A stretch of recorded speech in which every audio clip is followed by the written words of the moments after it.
हर पल आपके साथ। नमस्कार, हरपल न्यूज देख रहे हैं आप। मैं हूं आपके साथ नुपुर सक्सेना। स्वागत है आप सभी का खबर इंडिया में। खबरों का रुख करेंगे, लेकिन इससे पहले नजर इस वक्त की हेडलाइंस पर। प्रधानमंत्री नरेंद्र मोदी स्वर्णिम विजय मशाल के सम्मान समारोह में करेंगे शिरकत। राष्ट्रीय युद्ध स्मारक पर किया जा रहा आयोजन। लखनऊ में 17 दिसंबर को निषाद पार्टी के साथ बीजेपी की संयुक्त रैली। गृह मंत्री अमित शाह कर सकते हैं निषाद आरक्षण की घोषणा। देहरादून दौरे पर कांग्रेस नेता राहुल गांधी करेंगे चुनावी शंखनाद। कांग्रेस का दावा, ऐतिहासिक होगी रैली। जम्मू कश्मीर के कुलगाम में जवानों और आतंकियों के बीच हुई मुठभेड़। 2 आतंकी हुए ढेर। सर्च ऑपरेशन जारी। बढ़ते हैं अब खबरों की ओर। प्रधानमंत्री नरेंद्र मोदी आज स्वर्णिम विजय मशालों के सम्मान और स्वागत समारोह में शामिल होंगे। कार्यक्रम का आयोजन राष्ट्रीय युद्ध स्मारक पर किया जाएगा। पीएमओ कार्यालय ने इसकी जानकारी दी है। बता दें कि साल 1971 के युद्ध में भारत ने पाकिस्तान पर ऐतिहासिक जीत हासिल की थी। इस ऐतिहासिक विजय के 50 साल पूरे होने के मौके पर स्वर्णिम विजय वर्ष मनाया जा रहा है। प्रधानमंत्री नरेंद्र मोदी आज गुजरात में ही किसानों वैज्ञानिकों को संबोधित करेंगे। दरअसल ये संबोधन गुजरात में हो रही प्राकृतिक और शून्य बजट खेती पर चल रहे शिखर सम्मेलन के दौरान होगा। प्राकृतिक खेती पर राष्ट्रीय 3 दिवसीय शिखर सम्मेलन 14 दिसंबर को शुरू हुआ था और 16 दिसंबर को यह खत्म हो जाएगा। प्रधानमंत्री समापन सत्र के दौरान किसानों को संबोधित करेंगे। बीजेपी हर मंडल में स्क्रीन लगाएगी और किसानों को प्रधानमंत्री का संबोधन देखने के लिए आमंत्रित करेगी। बीजेपी के राष्ट्रीय महासचिव अरुण सिंह ने कहा कि कार्यक्रम दोपहर 1 बजे तक चलेगा। बता दें कि देश भर में अलग अलग जगहों पर बीजेपी कार्यकर्ता प्रधानमंत्री के संबोधन को सुनेंगे।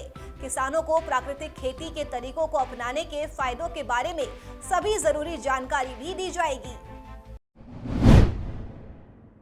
आगामी विधानसभा चुनावों के तहत प्रदेश की सियासत में रोजाना उबाल आता रहता है। कभी एक पार्टी का पलड़ा भारी दिखता है तो कभी दूसरी पार्टी की सरकार बनते हुए नजर आती है। राजनीतिक दल हर कोशिश कर रहे हैं, हर जातियों को वोट बैंक की तरह देख रहे हैं। इसलिए बीजेपी और सपा छोटे छोटे दलों के साथ हाथ भी मिला रहे हैं, जिससे हर जाति, धर्म और वर्ग के लोगों को पार्टी से जोड़ा जा सके। इसी के तहत गृह मंत्री अमित शाह की मौजूदगी में बीजेपी और निषाद पार्टी की संयुक्त रैली 17 दिसंबर को लखनऊ में आयोजित की जाएगी। कांग्रेस नेता राहुल गांधी आज देहरादून के परेड ग्राउंड में एक बड़ी जनसभा को संबोधित करेंगे। बांग्लादेश निर्माण के युद्ध में भारत की पाकिस्तान पर ऐतिहासिक विजय की 50वीं वर्षगांठ पर आयोजित होने वाली इस रैली में पूर्व सैनिकों और शहीद सैनिकों के परिजनों को प्रियदर्शनी सैन्य सम्मान देकर सम्मानित किया जाएगा। पार्टी नेताओं ने प्रदेश भर से करीब 50,000 लोगों की रैली में शामिल होने का दावा किया है। उत्तर प्रदेश में कार्यरत सरकारी कर्मचारियों के लिए खुशखबरी है। दरअसल यूपी सरकार ने प्रदेश के सभी राज्य कर्मचारियों का महंगाई भत्ता 28% से बढ़ाकर 31% करने का फैसला लिया है। बढ़ा हुआ महंगाई भत्ता जुलाई 2021 से देना होगा। जुलाई 2021 से 3% की बढ़ी हुई दर से महंगाई भत्ते और महंगाई राहत का भुगतान सूबे के सरकारी कर्मचारियों को किया जाना है। वर्तमान में सरकारी कर्मियों और पेंशनर्स को 28% की दर से डीए और डीआर मिल रहा है। वहीं 3% के इजाफे के बाद उन्हें 31% की दर से महंगाई भत्ता और महंगाई राहत का भुगतान किया जाएगा। वहीं मध्य प्रदेश बीजेपी संसदीय दल की दिल्ली में आज बैठक होगी। ये बैठक शाम 7:30 बजे सांसद राकेश सिंह के निवास पर होगी, जिसमें सीएम शिवराज सिंह चौहान और कई केंद्रीय मंत्री भी मौजूद रहेंगे। वहीं इस बैठक में सिंधिया समेत कई नेता भी मौजूद रहेंगे। आपको बता दें कि बैठक में कई मुद्दों पर मंथन किया जाएगा।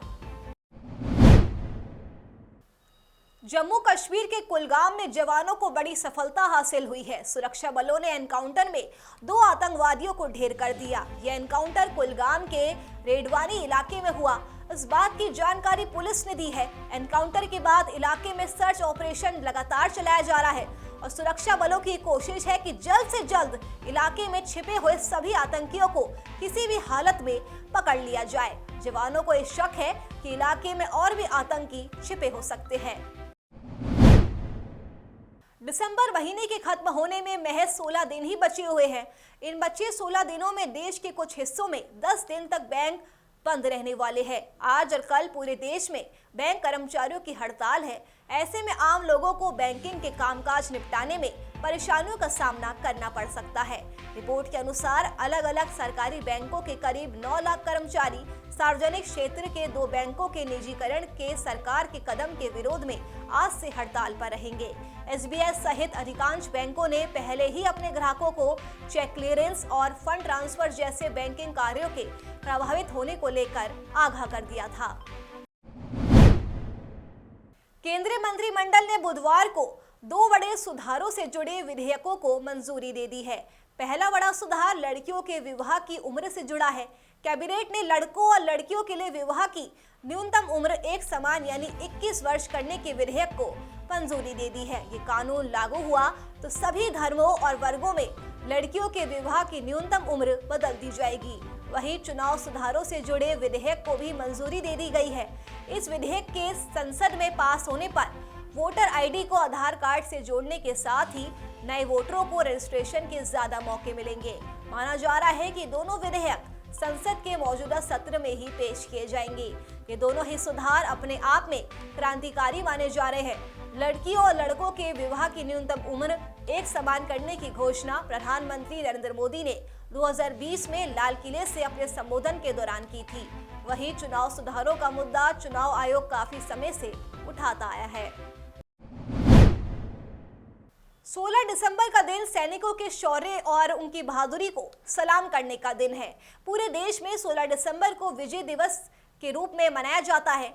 धूट चलाई थी। भारत ने पाकिस्तान पर जीत का जश्न मनाया था। इस ऐतिहासिक जीत की खुशी आज भी हर देशवासी के मन में उमंग भर देती है। विजय दिवस वीरता और शौर्य की मिसाल है। 1971 के युद्ध में भारतीय सैनिकों ने बड़े पैमाने पर कुर्बानियां दी। करीब 3,900 भारतीय सैनिक वीरगति को प्राप्त हो गए थे, जबकि 9,851 सैनिक घायल हो गए थे। 16 दिसंबर का दिन देश के जवानों की वीरता, शौर्य, अदम्य साहस और कुर्बानी की कहानी को बयां करती है। बता दें कि विजय दिवस 1971 के युद्ध में पाकिस्तान पर भारत की जीत के चलते मनाया जाता है। इस युद्ध के अंत के बाद 93,000 पाकिस्तानी सेना ने आत्मसमर्पण कर दिया था। 1971 के युद्ध में भारत ने पाकिस्तान को करारी शिकस्त दी थी। इसके बाद पूर्वी पाकिस्तान स्वतंत्र हो गया, जो आज बांग्लादेश के नाम से जाना जाता है। निर्भया कांड आजाद हिंदुस्तान की उन विभत्स और जघन्य घटनाओं में से एक है जिसने क्रूरता की सारी हदें पार कर दी थी। ये एक ऐसी घटना बनी जिसकी याद भारतीय जनमानस के पटल पर आने वाले कई दशकों तक जिंदा रहेगी। आज से ठीक 9 साल पहले यानी 16 दिसंबर 2012 को इस खौफनाक घटना को अंजाम दिया गया। निर्भया कांड के बाद पूरे देश में बलात्कारियों के खिलाफ कानून को सख्त बनाने की मांग ने जोर पकड़ा था। इस जघन्य कांड के 3 महीने के अंदर बलात्कार और महिलाओं के यौन उत्पीड़न से जुड़े कानूनों की समीक्षा की गई और उनमें फेरबदल कर उन्हें सख्त बनाया गया। बता दें कि निर्भया के 4 आरोपियों को फांसी हो चुकी है। पेट्रोल और डीजल के दाम लगातार कई दिनों से बिना बदलाव के स्थिर है और इसके चलते लोगों को कोई राहत नहीं मिली है। गुरुवार को लगातार 42वें दिन ईंधन की कीमतों में कोई कटौती या बढ़त नहीं की गई। राजधानी दिल्ली में पेट्रोल के रेट 95.41 रुपए और डीजल के रेट 86.67 रुपए प्रति लीटर पर बने हुए हैं। अंतर्राष्ट्रीय बाजार में कच्चे तेल के दाम में आज तेजी दर्ज की गई और नाइमेक्स क्रूड 0.91% यानी करीब 1% की तेजी के साथ $71.78 प्रति बैरल पर कारोबार कर रहा है। बात करें घरेलू मार्केट की तो यहाँ कई राज्यों में पेट्रोल के दाम अभी भी 100 रुपए प्रति लीटर से ऊपर चल रहे हैं और इनमें मुंबई, श्रीगंगानगर का नाम प्रमुख रूप से है।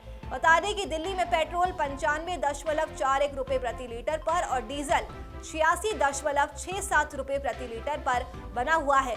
वहीं मुंबई में पेट्रोल 109.98 रुपए प्रति लीटर और डीजल की कीमत 94.14 रुपए प्रति लीटर बनी हुई है। राजधानी दिल्ली में मौसम का मिजाज पूरी तरह से बदल चुका है। आलम यह है कि दिसंबर के शुरुआती 15 दिन इस बार 6 सालों में सबसे ठंडे माने जा रहे हैं। वहीं तापमान के गिरने के साथ ही राजधानी की हवा क्वालिटी भी खराब होती जा रही है। दरअसल राजधानी दिल्ली का AQI 337 है, जिसके अनुसार आज भी दिल्ली NCR की आबोहवा बहुत ही खराब कैटेगरी में बनी हुई है। वहीं 2 दिनों तक शहर में और ज्यादा ठंड पड़ सकती है। आज नोएडा और गुरुग्राम में भी वायु गुणवत्ता 337 और 330 पर AQI के साथ बहुत खराब श्रेणी में बनी हुई है। वहीं जहरीली होती हवा को देखते हुए दिल्ली सरकार ने सोमवार को एक समीक्षा बैठक के बाद राष्ट्रीय राजधानी में गैर जरूरी ट्रकों के प्रवेश पर अगले आदेश तक रोक लगा दी है। वहीं उत्तर भारत में पारा गिरने का सिलसिला लगातार जारी है। इसी बीच मौसम विभाग ने अलर्ट जारी करते हुए कहा है कि हरियाणा, पंजाब और राजस्थान में 20 दिसंबर तक कड़ाके की सर्दी पड़ेगी। इस दौरान तापमान में 2 से 3 डिग्री सेल्सियस की गिरावट भी देखने को मिलेगी। इसके अलावा पश्चिम हिमालय क्षेत्र में अगले 2 से 3 दिनों तक बारिश और बर्फबारी की भी आशंका जताई गई है। साथ ही दक्षिण भारत के कई इलाकों में भी बारिश को लेकर चेतावनी दी गई है। मौसम विभाग ने कहा है कि जम्मू और आसपास के इलाकों में पश्चिमी विक्षोभ और साइक्लोनिक सर्कुलेशन के चलते अगले 2 से 3 दिनों के दौरान जम्मू कश्मीर, लद्दाख और हिमाचल प्रदेश में बर्फबारी भी हो सकती है। साथ ही उत्तराखंड में भी 16 से 17 दिसंबर तक बर्फ गिरने के आसार है। दूसरी ओर IMD ने पंजाब, हरियाणा और पश्चिमी उत्तर प्रदेश में बारिश को लेकर अलर्ट जारी किया है। दक्षिण भारत में तमिलनाडु और अंडमान में भी अगले 5 दिनों तक बारिश होगी। देश के बाकी हिस्सों में मौसम साफ रहने की संभावना जताई गई है। उधर बंगाल की खाड़ी में 60 किलोमीटर प्रति घंटे की रफ्तार से हवा चल सकती है, लिहाजा मछुआरों को समुद्र में न जाने की सलाह दी गई है। ब्रिटेन में एक बार फिर से कोरोना महामारी विस्फोटक स्थिति में बदलती हुई दिख रही है। बुधवार को ब्रिटेन में कोरोना के 78,610 नए केस दर्ज हुए। ओमिक्रॉन वेरिएंट के खतरे के बीच ये अब तक का सबसे बड़ा आंकड़ा है। इससे पहले महामारी की दूसरी लहर के दौरान जनवरी में एक दिन में करीब 68,000 केस दर्ज किए गए थे। बता दें कि ब्रिटेन में अभी तक 1.10 करोड़ से ज्यादा की आबादी कोरोना की चपेट में आ चुकी है, जबकि वहां की कुल आबादी 6.70 करोड़ है। ब्रिटेन के प्रधानमंत्री बोरिस जॉनसन ने ओमिक्रॉन वेरिएंट की दस्तक के बीच बहुत ही खतरनाक स्थिति की चेतावनी जारी कर दी है। बता दें कि ब्रिटेन एकमात्र ऐसा देश है जहां ओमिक्रॉन से मरीज की मौत भी हो चुकी है। कोरोना का नया वेरिएंट ओमिक्रॉन तमिलनाडु तक पहुंच चुका है। बुधवार को राज्य में पहले केस की पुष्टि हुई है। स्वास्थ्य मंत्री ने बताया कि 47 साल का ये संक्रमित नाइजीरिया से लौटा है। वहीं महाराष्ट्र और केरल में भी वीरवार को ओमिक्रॉन के 4 नए संक्रमित मिले हैं। महाराष्ट्र में 2 केस, जबकि मुंबई और बुल्ढाना में नए वेरिएंट के एक मामले देखने को मिले हैं। इस तरह से राज्य में ओमिक्रॉन के मरीजों की संख्या बढ़कर अब 32 हो चुकी है। केरल में ओमिक्रॉन के कुल 5 केस हो चुके हैं। वहीं देश में नए वेरिएंट के कुल मामले बढ़कर 73 तक पहुंच चुके हैं। अलीगढ़ मुस्लिम विश्वविद्यालय में 15 दिसंबर 2019 को NRC और CAA के विरोध प्रदर्शन के दौरान सिविल पुलिस, RPF, PSC की तरफ से AMU कैंपस के अंदर घुसकर छात्रों पर किए गए बर्बरतापूर्वक लाठीचार्ज के विरोध में उस काली रात को बरसी के रूप में मनाया जाता है। AMU छात्रों ने डक पॉइंट से बाबे सैयद गेट तक कैंडल मार्च निकाला। AMU छात्रों की तरफ से निकाले गए कैंडल मार्च के दौरान छात्रों ने अलीगढ़ पुलिस प्रशासन और अलीगढ़ मुस्लिम विश्वविद्यालय प्रशासन के खिलाफ जमकर नारेबाजी की। 15 दिसंबर 2019 में हुई इस घटना के लिए छात्रों ने प्रदेश सरकार, जिला प्रशासन और अलीगढ़ मुस्लिम विश्वविद्यालय प्रशासन को दोषी बताया। इस दौरान छात्रों ने कहा कि देश की सरकार पढ़े लिखे लोगों से डरती है। ये कैंडल मार्च 15 दिसंबर ये वो काली रात है जिसमें मासूम तलबा बच्चों के खिलाफ लाठियां मारी गई थी और उनके साथ ऐसा बस सलूक किया गया था कि ऐसा लग रहा था कि किसी जानवर के साथ बेदर्दी से मारा जा रहा है। कोई रहम नहीं था पुलिस का। इस चीज़ को हम कभी नहीं भूल पाएंगे और हमारा हर 15 दिसंबर की रात को हर साल इसी तरीके से एहतजाज रहेगा जब तक कि हमें इंसाफ नहीं दिया जाएगा। इसमें बहुत से बच्चों पे मुकदमे लगाए गए थे, हम इस चीज़ को कभी नहीं भूलेंगे। हम ये कहना चाहते हैं कि जो तलबाओं पे मुकदमा लगे हैं, सरकार इनको वापस ले। 15 दिसंबर में जो हालात हुए थे उन सबको वापस ले। जब तक इनको वापस नहीं लिया जाएगा हम इस तरीके से हर साल एहतजाज करते रहेंगे। आज ये लड़कों ने जो 15 दिसंबर 2019 की रात में वाक़या हुआ था, जिसमें पुलिस एक्शन में काफ़ी तादाद में लड़के ज़ख्मी हुए थे और कुछ पुलिस ने जाकर के हॉस्टल के अंदर भी कुछ लड़कों के साथ एक्शन किया, पुलिस एक्शन किया और कुछ लड़कों को पिकअप करके लेकर भी गए, उनके ख़िलाफ़ मुकदमे वगैरह दर्ज हुए। तो उसी मैटर को लेकर के आज लड़कों ने अपना एक कैंडल मार्च निकाला। आज जो है 15 दिसंबर है। आज से 2 साल पहले जिस तरीके से सरकार ने, बीजेपी की हुकूमत के इशारे पर अलीगढ़ के इंतज़ामिया ने अलीगढ़ मुस्लिम यूनिवर्सिटी के अंदर घुसकर हमारे भाइयों पर, हम लोगों पर जो जुल्म व ज़्यादती की थी, उसकी याद में ये बताने के लिए सरकार को कि 15 दिसंबर ना हम भूले थे और ना हम भूलेंगे। और हम सरकार से ये मुतालबा भी करते हैं और दरख्वास्त भी है कि इस सीए को वापस कर लिया जाए और जब भी सीए सामने आएगा तब तक उसके विरोध में, उसकी मुखालफत में हम लोग सड़कों पर उतर कर आएंगे। और इस सरकार ने मुझे 100 दिन जेल में रखा और मैं हाई कोर्ट से ज़मानत लेकर आया हूं, लेकिन उसके बावजूद भी हमारे हौसले जो हैं वो कमज़ोर नहीं हुए। हम इस सरकार के ख़िलाफ़ जब भी ये अनडेमोक्रेटिक चीज़ें और जब भी मुल्क को तोड़ने वाली साजिशें ये सरकार करेगी, तब तक हम इसके ख़िलाफ़ खड़े नज़र आएंगे। अलीगढ़ में AIM के जिला अध्यक्ष गुफरान नूर का विवादित वीडियो सामने आया है। जिला अध्यक्ष द्वारा विवादित वीडियो में जिला अध्यक्ष कह रहे हैं कि अगर मुस्लिम समुदाय के लोग अधिक बच्चे पैदा नहीं करेंगे तो ओवैसी प्रधानमंत्री कैसे बनेंगे। देखिए, अब कहने के लिए तो बहुत कुछ है, सारी चीज़ें। अब साक्षी महाराज जी कहते हैं कि बच्चे पैदा करो, हैं ज़्यादा पैदा करो और एक शंकु भी दो। तो हम ये नहीं कहते कि भाई किसी पॉलिटिकल उससे 2 बच्चे, लेकिन हाँ हम ये चाहते हैं कि भाई देखिए, आज़ादी के लिए अगर देश को हमारी ज़रूरत पड़े उसके लिए बच्चे होना भी ज़रूरी है। और अलीगढ़ में एक 9 साल के बच्चे की मौत हो गई। तीसरी कक्षा में पढ़ने वाले ये छात्र अपने घर के बागा रास्ते पर खेल रहा था, तभी तेज रफ्तार से आती हुई क्रेटा ने खेल रहे बच्चे को कुचल दिया। जानकारी के मुताबिक कार चालक नशे में था। इसके बाद कार चालक वहां से फरार भी हो गया। इकलौते बेटे की मौत से घर में मातम पसरा हुआ है। बच्चे का शव को देखकर घर में चीख पुकार मच गई। मौके पर पहुंची पुलिस ने मामले की जांच शुरू कर दी है। शव को पोस्टमार्टम के लिए भेज दिया है। भाई पास मधुबन विधायक कॉलोनी में 10 साल का बच्चा है जिसका नाम रोबिन है, जिसके पिता का नाम रवि है, रवि चौहान। मधुबन विधायक कॉलोनी में अकेला बेटा था, 2 बेटियों पे और एक्सीडेंट 4 पहिए गाड़ी से हो गया है। अलीगढ़ के थाना अकराबाद क्षेत्र में शादी समारोह में गेस्ट हाउस में घुसे बिन बुलाए कुछ बाइक सवार युवकों ने शादी में पहुंचकर ताबड़तोड़ फायरिंग की। बाइक सवार युवकों ने एक युवक को 2 से 3 गोली मारी और वहां से फरार हो गए। शादी समारोह में अचानक ताबड़तोड़ फायरिंग के बाद पंडाल के अंदर बारातियों में भगदड़ मच गई। बिजली कर्मचारी ने गेस्ट हाउस मालिक को फोन कर गेस्ट हाउस में हुई इस घटना की जानकारी दी। फायरिंग की सूचना पर गेस्ट हाउस के मालिक ने अपने बिजली वाले को छुपने के लिए कह दिया। बता दें कि घायल को अस्पताल में भर्ती करा दिया गया है। इसमें एक लोधा का रहने वाला मनीष नाम का व्यक्ति है, जिसके साथ में कुछ लोगों ने मारपीट करी और उसको गोली मार दी है। इसके संबंध में उसको हॉस्पिटल में एडमिट कराया गया है। अब इसकी हालत स्थिर बताई। रात को 9:34 मिनट पर मेरे बिजली वाले का मुझे फ़ोन गया कि भैया लॉज पर गोली चली है, 3-4 फायर हुए।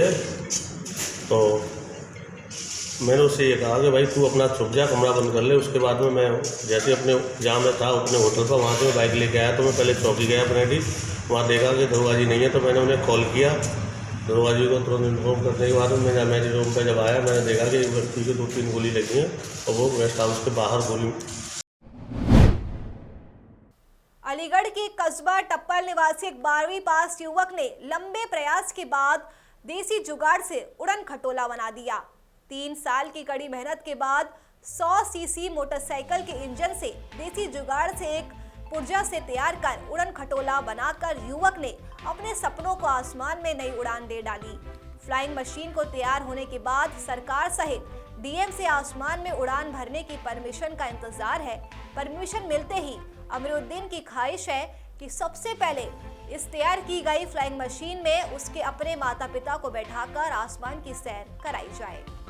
सर मेरा नाम अमरुद्दीन है, मैं गांव टप्पल जिला अलीगढ़ का रहने वाला हूँ। अच्छा, ये आपने ये क्या चीज़ की बनाई है जो आप लोगों से वो इतनी भीड़ लगी रहती है आपके पास? सर इसका नाम पैरा मोटर है।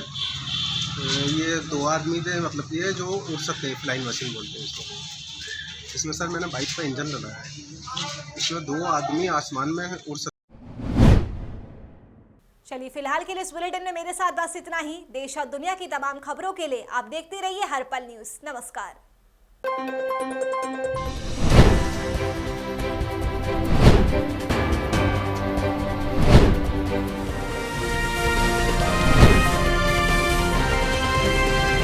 हर पल आपके साथ।